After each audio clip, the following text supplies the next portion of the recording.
On the afternoon of May the 1st, 1945, in a garden behind Hitler's bunker beneath the burning ruins of Berlin, two small bodies lay on the ground.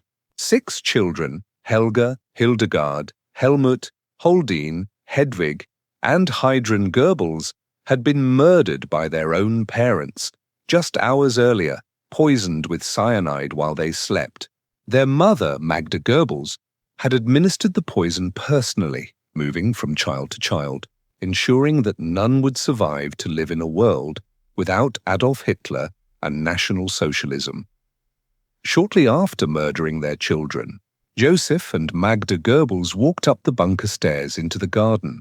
An SS orderly shot them both, and their bodies were doused with gasoline and set alight, a hasty cremation as Soviet artillery continued to pound the area.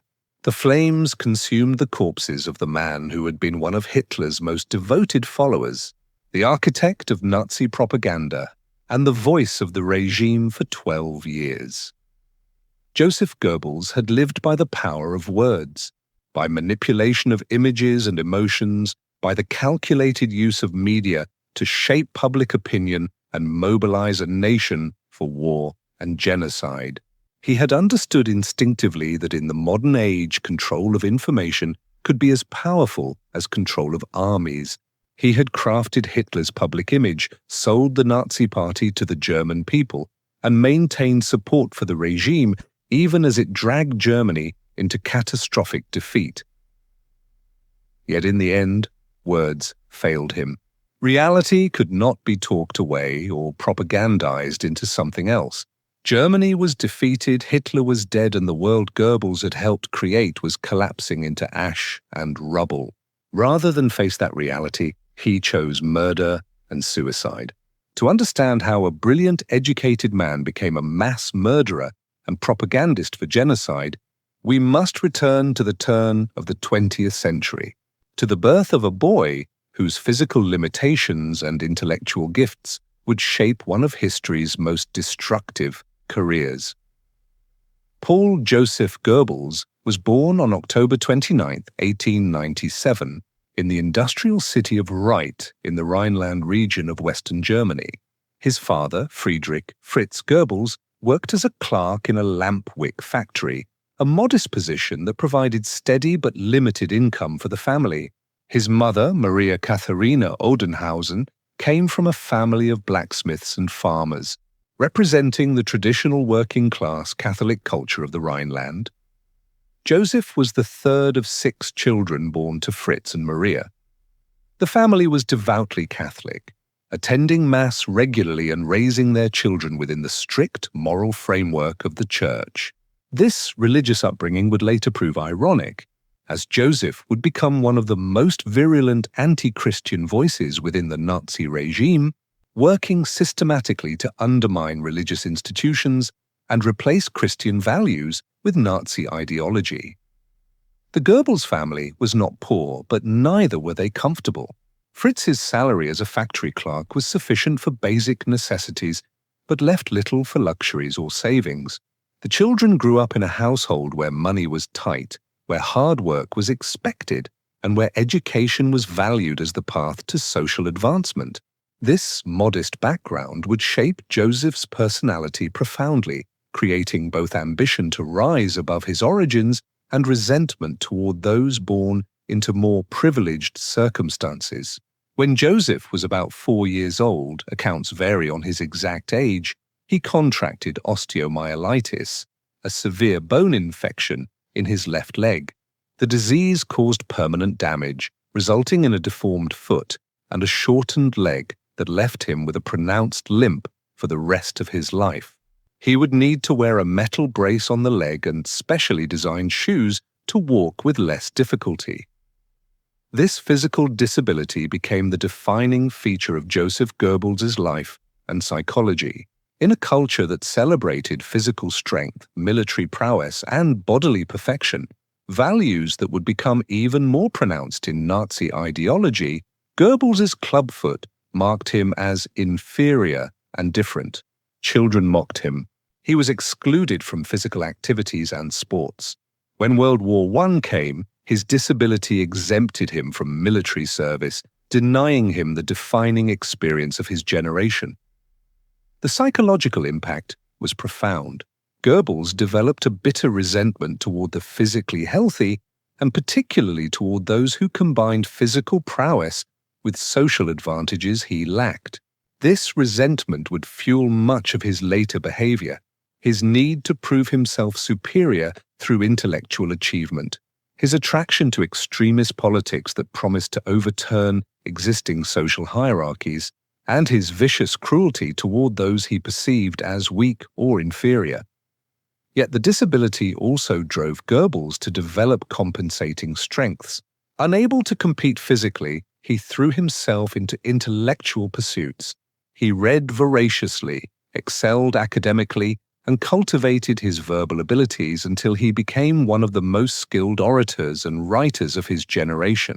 The boy who couldn't run became the man who could move millions with words. Joseph attended the gymnasium, the academically rigorous secondary school that prepared students for university, in Right. Here, he proved to be an exceptional student, particularly in literature, languages, and the humanities. He was less skilled in mathematics and sciences, but in subjects requiring reading, analysis, and verbal expression, he consistently excelled. His teachers recognized his abilities and encouraged his academic ambitions. Joseph developed a particular passion for literature and drama, reading everything from German classics like Goethe and Schiller to contemporary writers. He was drawn especially to tragic and romantic literature, works featuring outsider heroes who suffered but eventually triumphed, stories of misunderstood genius and ultimate vindication. These narratives resonated deeply with his self-conception as someone whose physical limitations concealed superior intellectual and spiritual qualities. When World War I broke out in August 1914, Joseph was 16 years old, too young to enlist even if his disability hadn't exempted him. As the war consumed German society, Joseph continued his studies, increasingly isolated from the defining experience of his generation. His brothers and classmates went off to war while he remained behind, marked as physically unfit for service. The shame and resentment this caused would haunt him throughout his life. Joseph graduated from the gymnasium in 1917 with excellent marks, qualifying for university admission, but the family lacked the financial resources to support him through higher education. This obstacle was overcome through a scholarship from the Albertus Magnus Society, a Catholic organization that provided educational support to promising students from modest backgrounds. The scholarship would enable Joseph to attend university, though it also created debt and obligation that he would later resent. Between 1917 and 1921, Joseph Goebbels attended multiple universities, a common practice in the German system where students could move between institutions. He studied at the universities of Bonn, Freiburg, Würzburg, Munich, and finally, Heidelberg. This peripatetic education exposed him to various intellectual influences and teaching styles, though it also reflected a certain restlessness and difficulty committing to a single path. Joseph studied literature, philosophy, and history, writing his doctoral dissertation on 18th-century Romantic drama. He was particularly influenced by German Romantic thought with its emphasis on emotion over reason, national spirit over universal values, and the creative genius who transcends conventional morality. These ideas would later merge with Nazi ideology in Goebbels's mind, creating a toxic fusion of Romantic nationalism and totalitarian politics. He received his doctorate from the University of Heidelberg in 1921, writing a dissertation titled Wilhelm von Schütz, a contribution to the history of the drama of the Romantic school. The work was competent but not particularly original or insightful, a solid piece of academic work that demonstrated mastery of research methods but revealed no special brilliance. Nevertheless, Joseph would use the title Dr. Goebbels for the rest of his life, finding in this academic credential a source of status that his physical disability and modest social origins denied him. During his university years, Joseph was exposed to various political ideologies. He read Marx and was briefly attracted to socialist ideas, which resonated with his working-class background and resentment of privilege. He also encountered Völkisch nationalism, the ethnic nationalist ideology that emphasized German racial and cultural superiority. He was drawn to expressionist literature and theater, movements that rejected traditional forms in favor of emotional intensity and subjective experience. Significantly, Joseph developed the intense anti-Semitism that would characterize his entire political career. This hatred of Jews had multiple sources: the latent anti-Semitism of his Catholic upbringing, the more explicit anti-Jewish sentiments common in German nationalist circles, and his own psychological need for scapegoats to blame for his frustrations and disappointments. Jews became, in Goebbels' mind, the explanation for everything wrong with Germany and his own life, a convenient target for displaced rage and resentment. After completing his doctorate in 1921, Joseph Goebbels harbored ambitions of becoming a writer and dramatist. He believed his intellectual gifts and literary education qualified him for a career in arts and letters. He wrote plays, novels, and poetry, submitting them to publishers and theaters, convinced that recognition was imminent. But rejection followed rejection. His plays were not produced. His novels were not published. His poetry found no audience. The literary establishment showed no interest in the works of this unknown young man from the provinces whose writing, while technically competent, lacked originality or genuine artistic merit. These rejections devastated Goebbels. In his diaries, which he kept obsessively throughout his adult life, he recorded his bitterness and humiliation. He blamed everyone but himself. Publishers were corrupt, critics were stupid, the literary world was controlled by Jews who discriminated against German talent. This narrative of frustrated genius, betrayed by a corrupt system, became central to his self-understanding and would later make Nazi ideology's promises of overthrowing that system deeply appealing. One novel he wrote during this period, never published in his lifetime, was titled Michael, a German fate in diary form. The semi-autobiographical work featured a protagonist who was a misunderstood intellectual, physically imperfect but spiritually superior, who embraces nationalist politics and finds meaning through commitment to the German cause.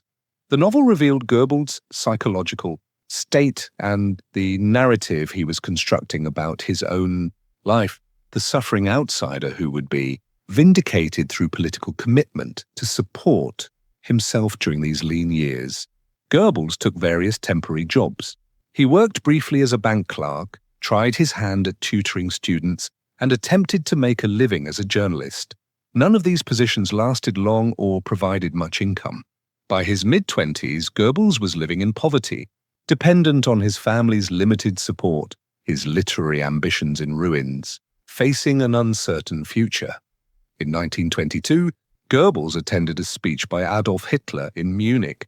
At this point, Hitler was still a relatively obscure figure, leader of a small right-wing party in Bavaria that had gained some local notoriety but was far from a national force.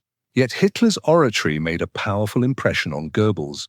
Here was a speaker who could move audiences through pure emotional force, who articulated the resentments Goebbels felt, and who offered a vision of German revival that resonated deeply. Goebbels did not immediately join the Nazi Party.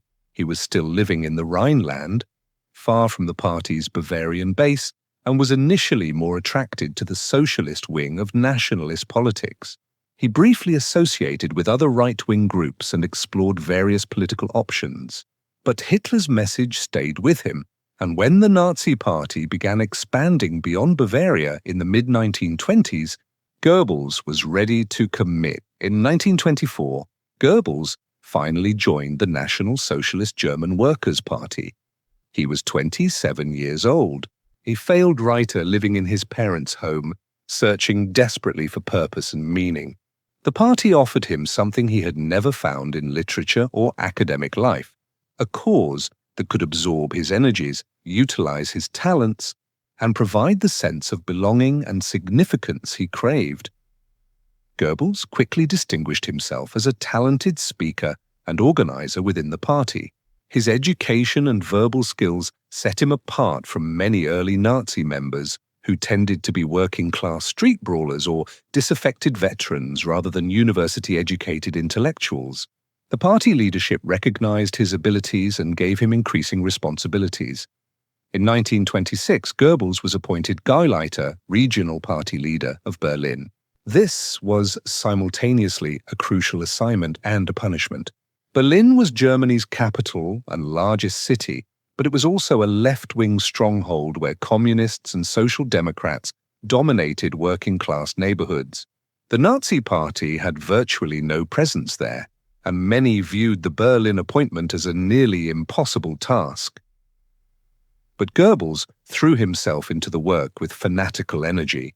He understood instinctively that building the party in Berlin required different tactics than had worked in Bavaria. He needed to make the Nazis visible, to create spectacle and drama that would attract attention and draw people to meetings. He needed to fight the communists not just politically but also in the streets, establishing the Nazis as equally tough and committed. Goebbels organized massive rallies in working-class neighborhoods, deliberately provoking confrontations with communist militia. He understood that the street fighting, which resulted in injuries and occasionally deaths, generated publicity and created an image of the Nazis as fearless fighters willing to battle communism physically. He founded a Berlin Nazi newspaper called Der Angriff, the attack, using it to spread propaganda and attack political enemies. His methods were crude but effective. Goebbels pioneered techniques of political communication that combined modern media with emotional manipulation.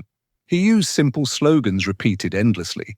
He created a Manichaean worldview of absolute good, the Nazis, versus absolute evil, Jews, communists, the Weimar Republic. He staged elaborate rallies that combined political messaging with entertainment and pageantry. Goebbels' devotion to Adolf Hitler became the defining feature of his political life. This relationship went far beyond normal political loyalty. It approached religious devotion. Goebbels saw in Hitler a quasi-messianic figure, the man of destiny who would save Germany. His diaries are filled with expressions of worship toward Hitler that are embarrassing in their intensity and revealing in their psychology. This devotion served multiple purposes for Goebbels. First, it provided meaning and purpose to someone who had felt aimless and rejected. Second, it allowed him to vicariously participate in the greatness he attributed to Hitler. By serving the Führer, Goebbels could feel himself part of something historically significant. Third, it resolved his own sense of inadequacy. He didn't need to be great himself if he could be close to greatness. Hitler, for his part, recognized Goebbels' talents and valued his absolute loyalty. Hitler was a skilled judge of people's usefulness, and he saw that Goebbels possessed abilities he himself lacked, particularly in written propaganda and organization of urban political movements. Hitler also appreciated that Goebbels' devotion was genuine and unconditional, making him trustworthy in ways that more independent-minded associates might not be. The relationship between the two men was not entirely equal. Hitler was clearly the leader, Goebbels the follower, but it was mutually beneficial. Hitler gave Goebbels purpose, status, and power. Goebbels gave Hitler unwavering loyalty, propaganda genius, and administrative competence. This symbiosis would last until both men's deaths in Hitler's bunker in 1945. When Hitler became Chancellor in January 1933, one of his first acts was to create a new government ministry, the Reich Ministry for Public Enlightenment and Propaganda, Reichsministerium für Volksaufklärung und Propaganda. Joseph Goebbels was appointed its first minister, giving him control over all forms of public communication in Germany. The creation of this ministry was unprecedented in scope and ambition. Goebbels would have authority over all newspapers, magazines and book publishing, radio, broadcasting, film and theatre production, music, and visual arts, public rallies and demonstrations, oversight of cultural organizations. This represented total control over information and culture, an Orwellian vision of state power that Goebbels would implement with systematic thoroughness. Within months of taking office, he had begun transforming Germany's media landscape into a propaganda apparatus serving the Nazi regime. The Nazi regime's policy of Gleichschaltung coordination, or bringing into line, is aimed to subordinate every aspect of German society to party control. Nowhere was this more thoroughly implemented than in the media and cultural sphere under Goebbels's direction. Within months of becoming propaganda minister, he had begun systematically purging and controlling every form of public expression. Goebbels established the Reich Chamber of Culture in September 1933, with 7 subchambers controlling literature, press, radio, theatre, music, visual arts, and film. Membership in the appropriate chamber was mandatory for anyone working in these fields. This gave Goebbels the power to grant or deny the right to work. Jews and political opponents were systematically excluded, their careers destroyed by bureaucratic fiat. The purge of Jewish artists, writers, journalists, and performers was swift and brutal. Germany had possessed one of the world's most vibrant cultural scenes, with Jews playing prominent roles in literature, theatre, film, and music. Within months, this was destroyed. Albert Einstein fled abroad. Fritz Lang, the director of Metropolis, left Germany. Thomas Mann went into exile. The conductor Bruno Walter was forced out. Countless journalists, actors, writers, and musicians saw their careers end overnight simply because of their Jewish heritage. For those who remained and were permitted to work, strict controls governed what could be said, written, or performed. Newspapers received daily directives from Goebbels' ministry specifying what stories to cover, what angles to take, even what language to use. Editors who deviated from these instructions faced punishment ranging from fines to imprisonment. The formerly diverse German press became a monotonous chorus repeating Nazi talking points. Radio was even more tightly controlled since it was already a state monopoly. Goebbels understood radio's power to reach into every German home and made it central to the propaganda apparatus. The regime subsidized production of cheap radios called Volksempfänger, or people's receivers, to ensure even poor families could afford them. By 1939, over 70% of German households owned radios, one of the highest penetration rates in the world. Radio programming mixed entertainment with propaganda. Musical programs and light comedy kept audiences engaged, while news broadcasts, Hitler's speeches, and explicitly propagandistic programming shaped public opinion. Goebbels understood that propaganda couldn't be relentlessly heavy-handed. It needed to be mixed with content people actually wanted to consume. The entertainment made the propaganda more palatable. On May 10, 1933, just months after the Nazis took power, one of the most symbolically significant events of the early regime occurred: massive book burnings organized in university towns throughout Germany. In Berlin, Goebbels himself spoke to a crowd of 40,000 gathered at the Opernplatz as students threw books into enormous bonfires. The books burned that night included works by Jewish authors like Heinrich Heine, Sigmund Freud, and Franz Kafka. But they also included works by non-Jewish writers whose ideas the Nazis rejected: Ernest Hemingway, H.G. Wells, Upton Sinclair, and countless others. Any book promoting ideas contrary to Nazi ideology, pacifism, internationalism, sexual liberation, Marxism, liberalism, was thrown into the flames. Goebbels gave a speech that night that captured the regime's anti-intellectual essence. The age of extreme Jewish intellectualism has now ended. The future German will not be a man of books, but a man of character. This valorization of character over intellect, emotion over reason, would characterize Nazi propaganda throughout the regime's existence. The book burnings sent a clear message. Under Nazi rule, ideas that contradicted official ideology would not be tolerated. The fires were meant to intimidate and to signal that Germany was entering a new era where independent thought would be suppressed. That the burnings occurred at universities, traditionally centers of free inquiry, made them even more symbolically significant. The Nazis were announcing that education itself would now serve ideological indoctrination. Ironically, one of the authors whose books burned that night, Heinrich Heine, had written over a century earlier. Where they burn books, they will also ultimately burn people. This prediction would prove grimly prophetic. Goebbels understood cinema's propaganda potential better than perhaps any other Nazi leader. He was a genuine film enthusiast who watched movies regularly, particularly enjoying American films despite his public denunciations of Hollywood and Western decadence. He recognized that film could shape attitudes and emotions in ways that speeches and newspapers could not. Under Goebbels' direction, the German film industry became a state-controlled propaganda apparatus. Major studios were either closed or brought under Nazi control. Jewish filmmakers, actors, and technicians were purged. What remained was reorganized to serve the regime's goals. By 1942, the entire German film industry had been nationalized into a single entity controlled by Goebbels' ministry. Not all Nazi films were overtly propagandistic. Goebbels understood that audiences would reject constant, heavy-handed messaging.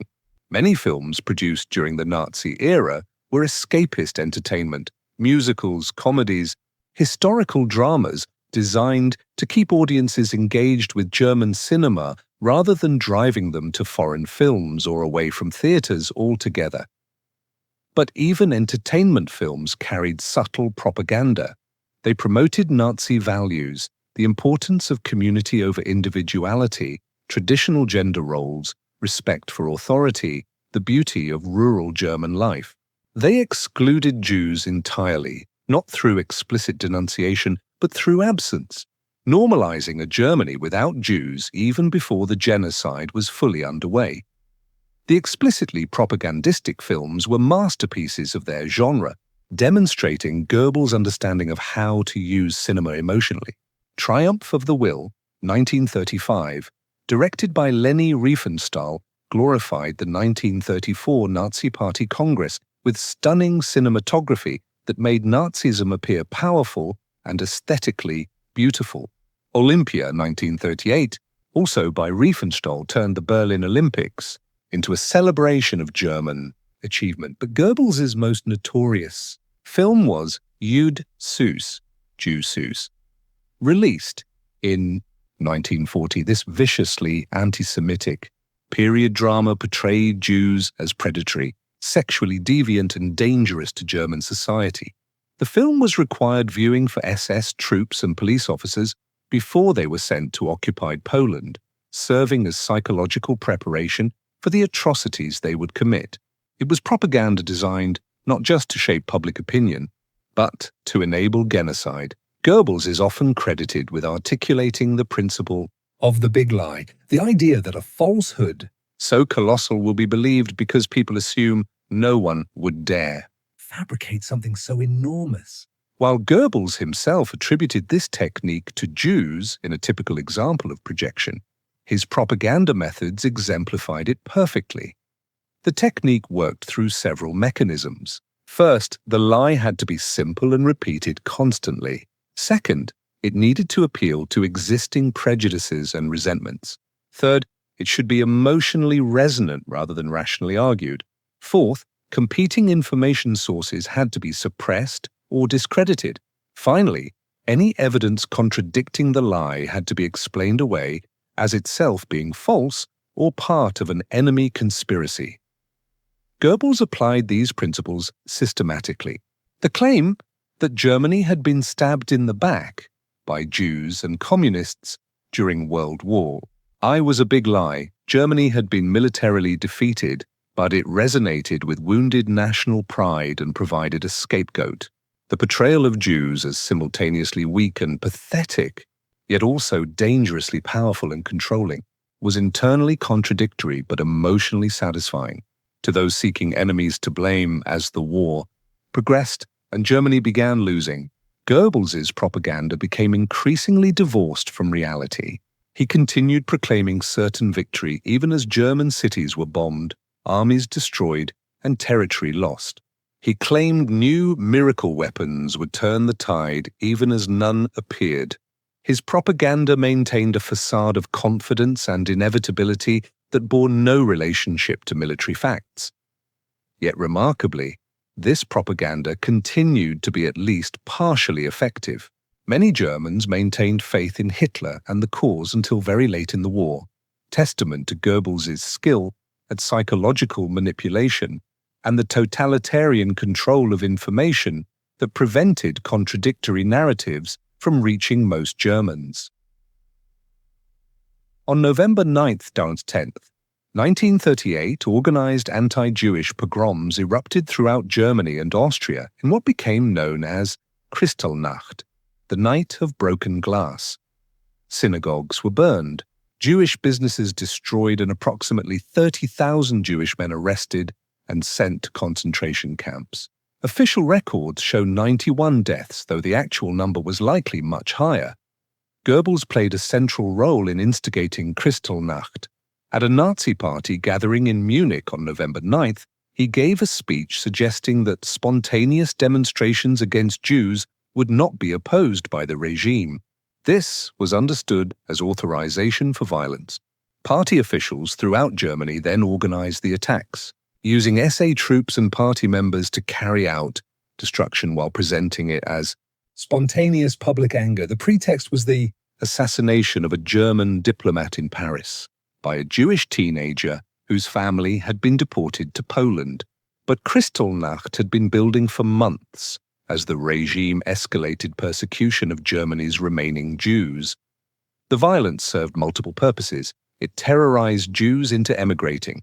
It satisfied the anti-Semitic fanaticism of party activists, and it tested international reaction to open anti-Jewish violence. The aftermath revealed the regime's cynicism.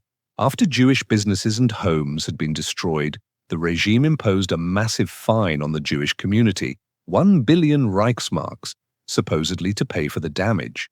Jews were also required to repair their businesses at their own expense, and insurance payments were confiscated by the state. The victims were thus forced to pay for the crimes committed against them. Goebbels' propaganda apparatus immediately began justifying the violence, portraying it as understandable reaction to Jewish provocations. Newspapers under his control ran stories claiming Jews had brought the violence on themselves. This propaganda aimed to normalize anti-Jewish violence and prepare the German public for even more extreme measures that would follow. Goebbels was deeply complicit in the Holocaust from its inception through its implementation. While he did not design the death camps or manage their operations, those were primarily Himmler's domain. Goebbels' propaganda created the psychological conditions that made genocide possible, and he actively supported and facilitated the murder of Europe's Jews. His anti-Semitic propaganda had been dehumanizing Jews for years before the systematic killing began. Through endless repetition in speeches, newspapers, films, and radio broadcasts, Goebbels portrayed Jews as subhuman vermin, as dangerous enemies of the German people, as a disease requiring elimination. This steady drumbeat of hatred created a psychological atmosphere where mass murder could be contemplated and justified. When the systematic killing began in 1941, Goebbels was among the first Nazi leaders to be informed. His diary entries from this period reveal his knowledge of and enthusiasm for the genocide. In November 1941, he wrote about the deportation of Berlin's Jews to the east, noting with satisfaction their removal from the city. By March 1942, he was writing explicitly about mass murder, recording, "A judgment is being carried out on the Jews which, while barbarous, is fully deserved." Goebbels' role was partly administrative. He coordinated the propaganda explanations for the disappearance of Jews from German cities. developing cover stories about resettlement and labor camps that concealed the reality of extermination. But he was also an active advocate for escalating anti-Jewish measures, repeatedly pushing for more extreme policies. In occupied territories, Goebbels' propaganda supported and justified atrocities. Films, posters, and newspaper articles produced by his ministry portrayed partisan resistance as Jewish terrorism, justifying collective punishment and massacres of civilian populations. His propaganda apparatus worked to ensure that German soldiers and occupation personnel viewed Jews and Slavs as subhuman, making it psychologically easier to commit atrocities. While Goebbels promoted traditional family values and criticized what he called Jewish and Western sexual decadence, his personal life was marked by rampant hypocrisy. He married Magda Quandt in December 1931, partly for love, but also because Magda was wealthy, socially prominent, and devoted to Hitler.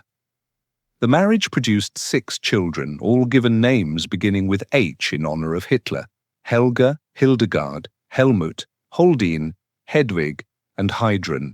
But Goebbels was a serial philanderer who used his power to coerce sexual relationships with actresses and other women in the entertainment industry. His affairs were numerous and often predatory. Women who refused his advances found their careers stalled, while those who submitted received roles in films and other professional opportunities. The most serious affair was with Czech actress Lida Barova, which became so blatant that even in the morally bankrupt Nazi regime, it caused scandal. By 1938, Goebbels was spending most of his time with Barova and had essentially abandoned his wife and children. Magda complained to Hitler, who was furious, not about the immorality, but about the public embarrassment and the fact that Goebbels had neglected his duties. Hitler ordered Goebbels to end the affair and reconcile with Magda, threatening to remove him from his positions if he didn't comply. Goebbels initially considered resigning to be with Barova, but ultimately submitted to Hitler's command. The affair ended, Barova's career in Germany was destroyed, and Goebbels returned to his family. But the pattern of infidelity continued, just more discreetly. This hypocrisy extended to other areas. Goebbels lived in luxury while preaching sacrifice to the German people. He accumulated multiple homes, expensive art, and other trappings of wealth. He exempted himself from wartime austerity measures he imposed on others.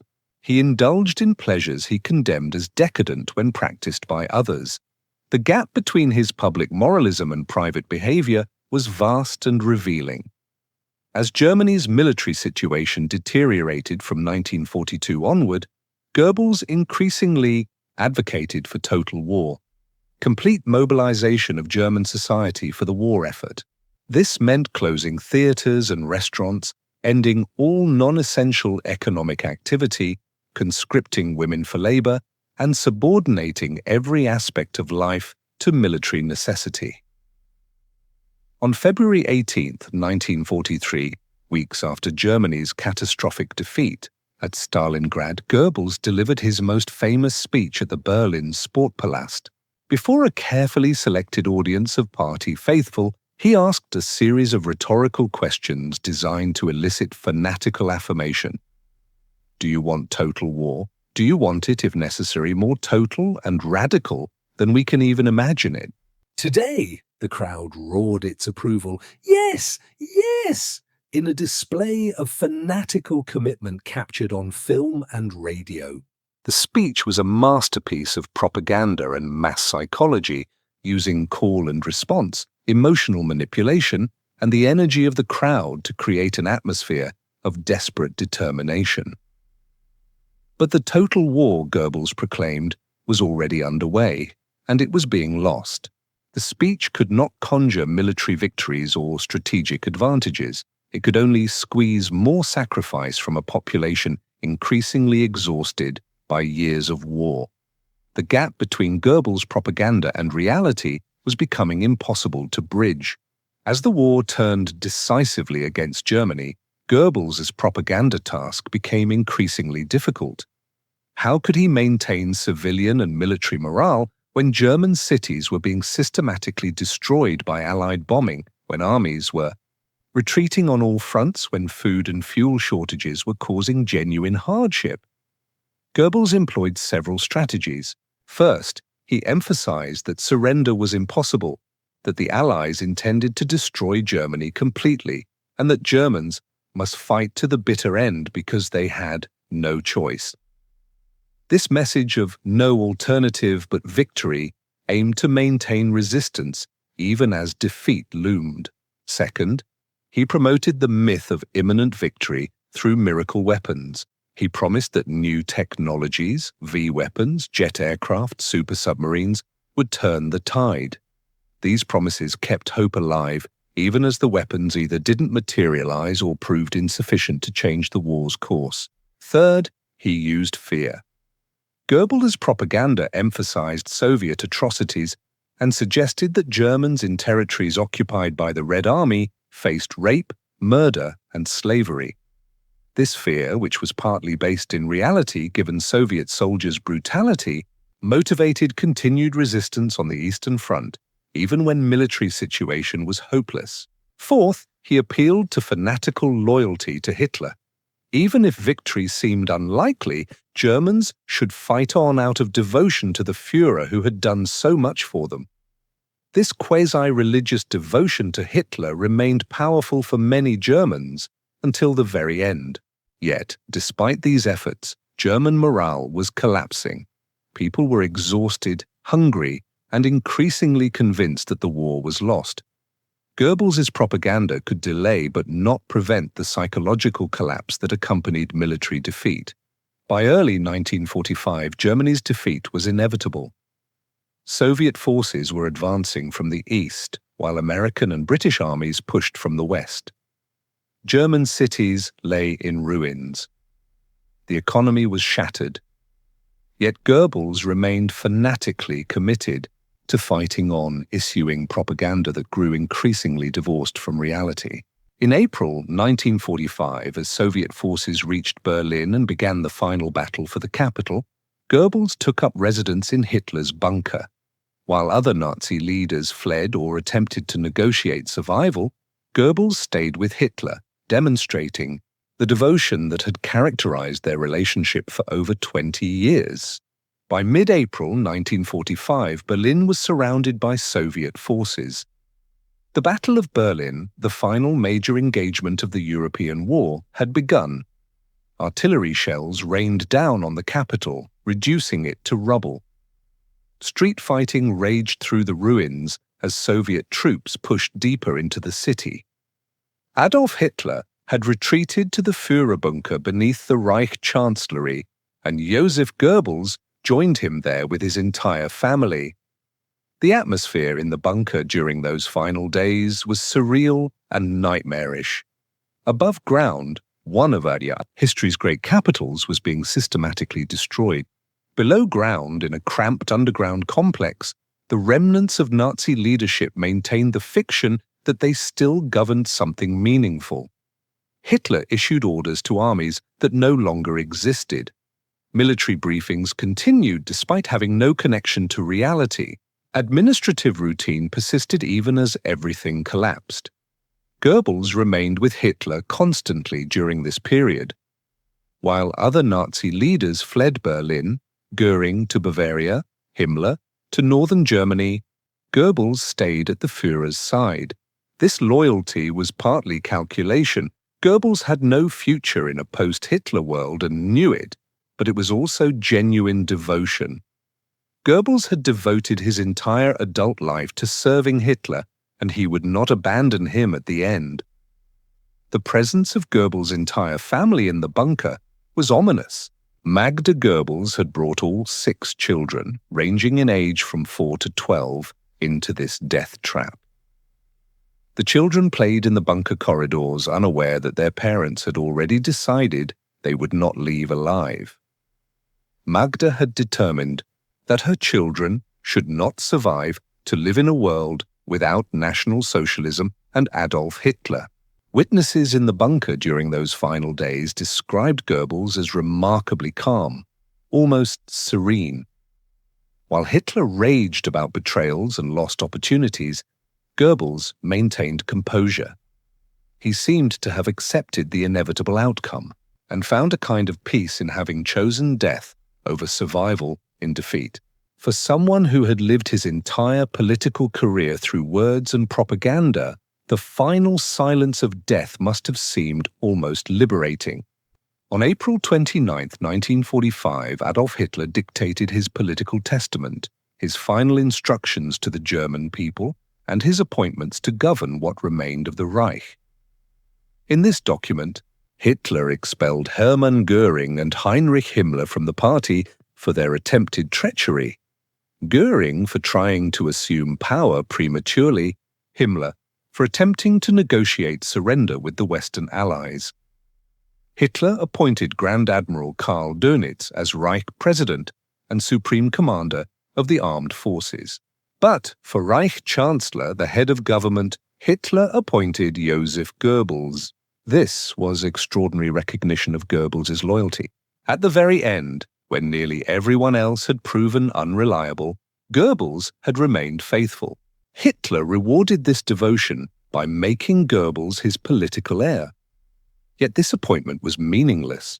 The Reich Chancellorship carried no real power. Germany was defeated, the government was non-functional, and Hitler would be dead within hours. Goebbels' tenure as Reich Chancellor would last approximately 1 day before he too committed suicide. It was a purely symbolic gesture, Hitler's final acknowledgement of the devotion Goebbels had shown him for over 20 years. Goebbels witnessed Hitler's will and was present for the Führer's marriage to Eva Braun in the early hours of April 29th. The wedding was a small, grim affair in the bunker's map room, with Goebbels and Martin Bormann serving as witnesses. The ceremony complete, Hitler and Eva retired to dictate their personal testaments, preparing for the suicides they would commit the following day. On the afternoon of April 30th, 1945, Adolf Hitler and Eva Braun committed suicide in Hitler's private quarters within the bunker. Hitler shot himself with his pistol, while Eva took cyanide. Their bodies were carried up the bunker stairs into the Reich Chancellery garden, doused with gasoline, and burned, while Soviet artillery continued to pound the area. Goebbels helped organize this cremation, ensuring that Hitler's body was destroyed as the Führer had wished. For Goebbels, Hitler's death meant the end of his world. The man he had worshipped, served, and followed for over 2 decades was gone. The cause to which he had devoted his entire adult life was defeated. Nothing remained but the formalities of his own end. As Reich Chancellor, a title he had held for mere hours, Goebbels' first and only significant act was to attempt negotiations with the Soviet command. He sent General Hans Krebs, a German officer who spoke Russian, to Soviet General Vasily Chuikov with a proposal. Germany would surrender to the Soviets if the new government could remain in power. This bizarre offer revealed how disconnected from reality the bunker leadership had become. The Soviets rejected the proposal immediately. They were demanding unconditional surrender, and nothing less would be accepted. With negotiations failed and no possibility of survival for Nazi leadership remaining, Goebbels prepared for his final act, the murder of his children and his own suicide. What happened next remains one of the most horrifying acts of the Nazi regime's final hours. On the evening of May 1st, 1945, Magda Goebbels murdered her 6 children, Helga, 12, Hildegard, 11, Helmut, 9, Holdine, 7, Hedwig, 5, and Heidrun, 4. The exact method has been debated, but most accounts agree that the children were given morphine to make them drowsy, then were administered cyanide capsules while unconscious or semi-conscious. Magda reportedly moved from child to child, administering the poison personally. Some accounts suggest Hitler's personal physician, Dr. Ludwig Stumpfegger, assisted her. The children died within minutes, their small bodies laid out on beds in their bunker quarters. They had been dressed in their nightclothes as if being put to bed for sleep rather than death. The reasons for this atrocity reveal the depths of Nazi fanaticism. Magda had determined that her children could not be allowed to grow up in a world without Hitler and National Socialism. She believed that the victorious Allies would use the children for propaganda purposes, or that they would face lives of shame and suffering as children of Joseph Goebbels. Better, she decided, that they die now while they were still innocent and before they could be corrupted by the post-Nazi world. This reasoning was both monstrous and revealing. It showed that Magda and Joseph, who consented to or participated in the decision, valued ideology above their own children's lives. It demonstrated that their devotion to Nazism was total, extending even to the murder of innocents, to prevent them from living in a world they considered unworthy. Some witnesses claimed that Helga, the eldest at 12, resisted and had to be forcibly subdued. Whether this is true or represents post-war embellishment is uncertain. What is certain is that 6 children were murdered by their own parents, killed not by enemy action but by ideological fanaticism that could not accept survival in defeat.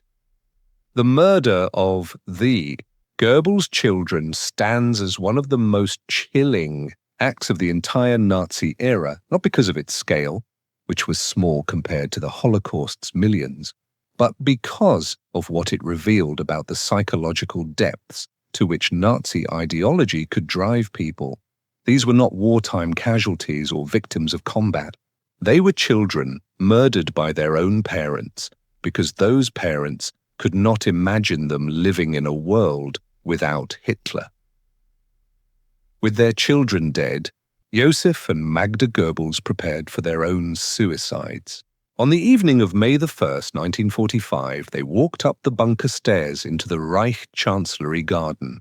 The exact method of their deaths remains slightly uncertain, with different witnesses providing varying accounts. Most evidence suggests that both took cyanide capsules.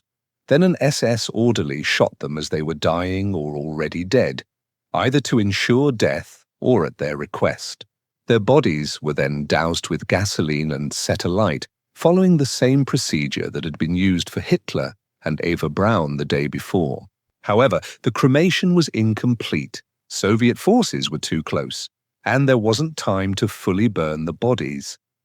Soviet troops discovered the partially burned corpses in the garden on May 2nd. Unlike Hitler's body, which was initially misidentified and took time to confirm, the Goebbels bodies were quickly recognized.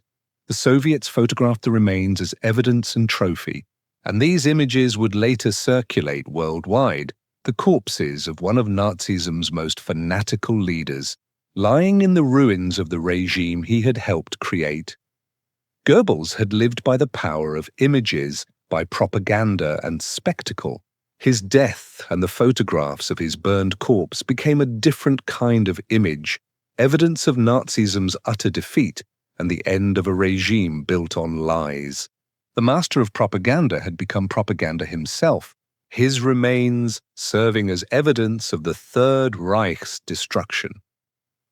Joseph Goebbels' culpability for Nazi crimes is enormous, though sometimes underestimated because his role was primarily propagandistic rather than directly operational. He did not personally command death camps like Höss, did not organize deportations like Eichmann, did not design weapons like Speer, did not command troops like Keitel. Yet his crimes were fundamental to making all of these atrocities possible.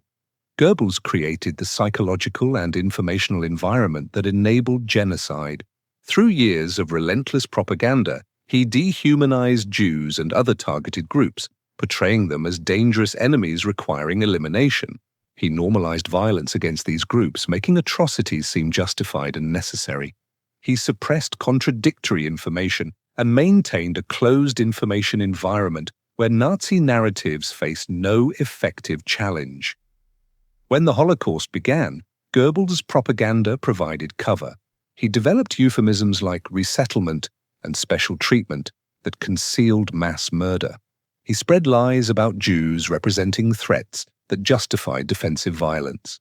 He maintained the German public's ignorance, or at least plausible deniability, about the genocide being carried out in their name. Goebbels was also directly involved in specific atrocities. He instigated Kristallnacht through his November 1938 speech licensing anti-Jewish violence.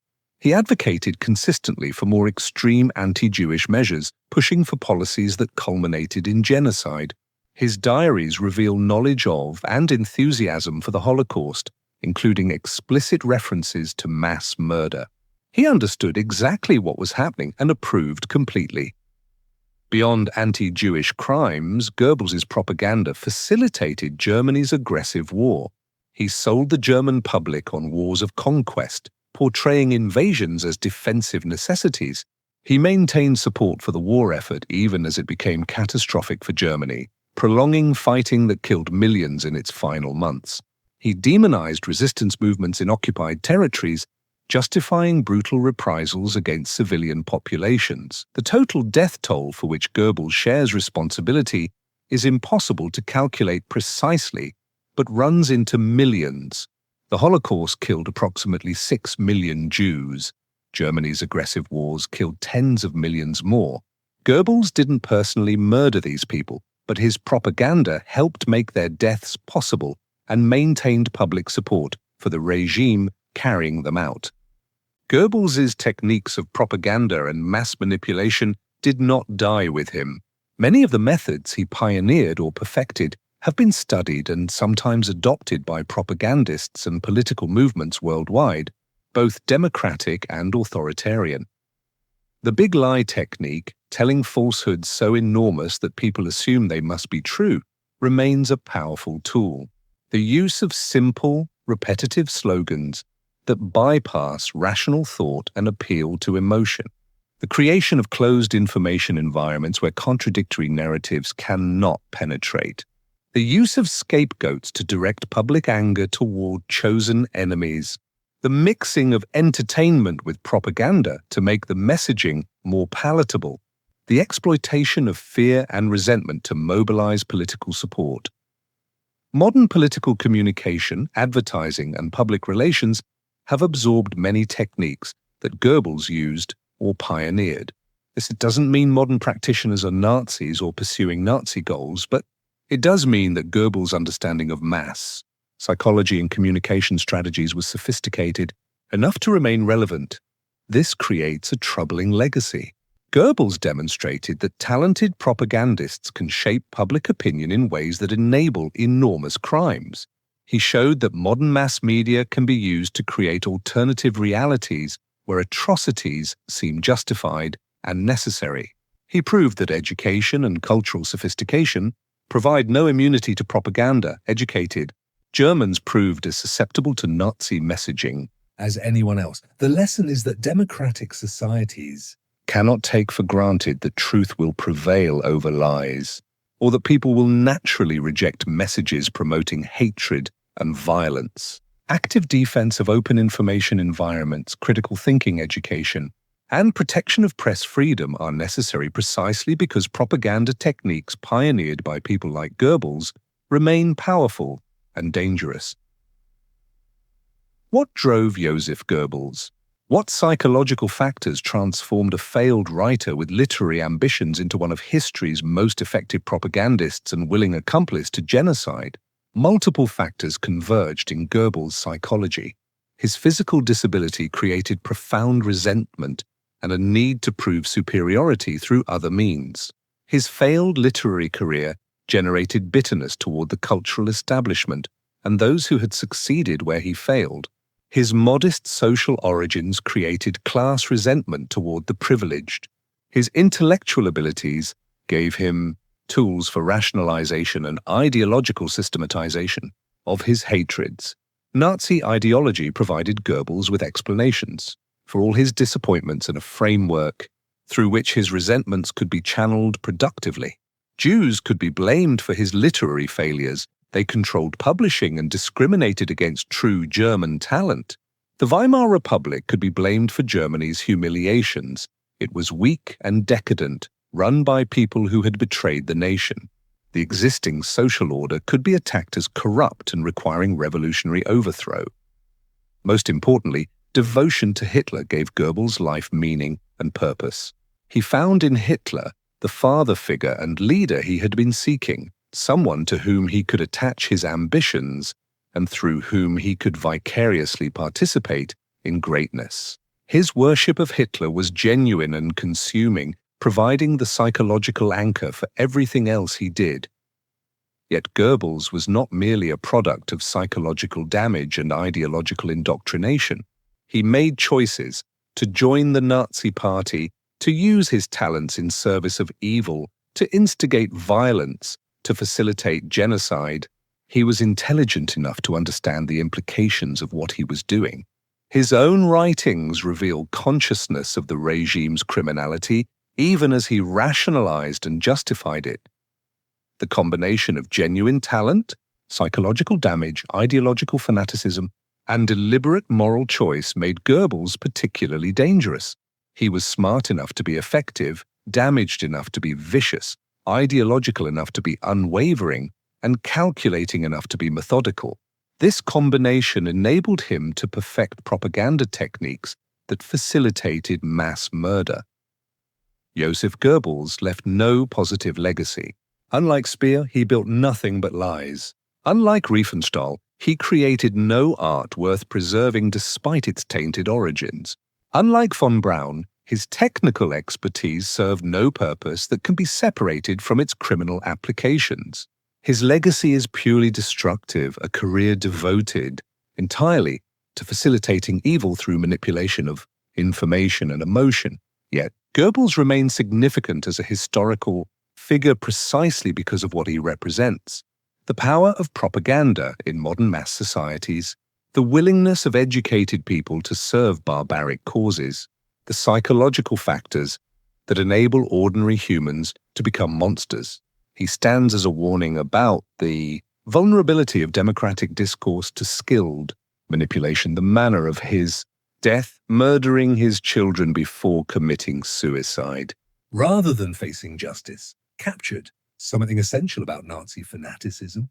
Goebbels and Magda preferred death to survival in a world without Hitler and National Socialism. They valued ideology above their own lives and their children's lives. This totalizing commitment to a political cause represents the absolute negation of humane values. Goebbels has been depicted in numerous films, books, and documentaries, typically as the epitome of the cynical propagandist who knew his message was false but spread it anyway for power and personal advantage. This portrayal is partly accurate but also partly mistaken. Goebbels was cynical and calculating, but he was also a true believer. His propaganda was effective partly because he believed much of it himself, giving his messages an emotional authenticity that pure cynicism could not have achieved. Joseph Goebbels was one of the 20th century's most dangerous men, not because of direct violence, but because of his mastery of propaganda and mass manipulation. He demonstrated that talented communicators can facilitate genocide by shaping the information environment in which atrocities become psychologically possible and politically acceptable. His life trajectory, from failed writer to powerful Nazi leader to suicide in a bunker, represents a particular kind of historical tragedy. Here was someone with genuine intellectual gifts who devoted them entirely to evil. He could have been a successful writer, teacher, or journalist, using his verbal abilities constructively. Instead, he chose to become a propagandist for mass murder. The choice was his. Goebbels was not forced into Nazi service, not coerced by circumstances beyond his control. He joined the party willingly, rose through its ranks through ability and commitment, and used his talents knowingly to facilitate the regime's crimes. His physical disability might explain some of his psychological damage, but it does not excuse his choices or diminish his responsibility. Unlike some Nazi leaders who attempted to claim ignorance of the Holocaust or distance themselves from the regime's worst crimes, Goebbels never pretended innocence. His diaries reveal full knowledge of and enthusiasm for genocide. He knew what was happening and approved. When faced with defeat, he chose murder and suicide over accountability. This final act of violence, killing his own children, embodied the moral bankruptcy that had characterized his entire career. Goebbels' talent for propaganda, his devotion to Hitler, his role in the Holocaust, his promotion of total war, and his final murders make him one of history's most comprehensively evil figures. He combined intelligence with fanaticism, ability with moral bankruptcy, sophistication with brutality. He proved that education and cultural refinement provide no protection against ideological extremism and that talented people can serve the most. Barbaric causes, the burned corpse in the Reich Chancellery. Garden, photographed by Soviet troops as evidence and trophy, was all that remained of a man who had lived by words and died in silence. The master of the big lie had told his final lies to his own children before murdering them. The propagandist who had shaped millions of minds ended his life by extinguishing 6 young consciousnesses that had barely begun to form. Joseph Goebbels' death was fitting, self-inflicted, murderous, cowardly, and ultimately meaningless. The words that had defined his life could not save him, his children, or the regime he had served so absolutely. Only the images remained, not the propaganda images he had crafted, but the photographs of his burned corpse, evidence of Nazism's utter defeat and the personal damnation earned by its most skilled liar.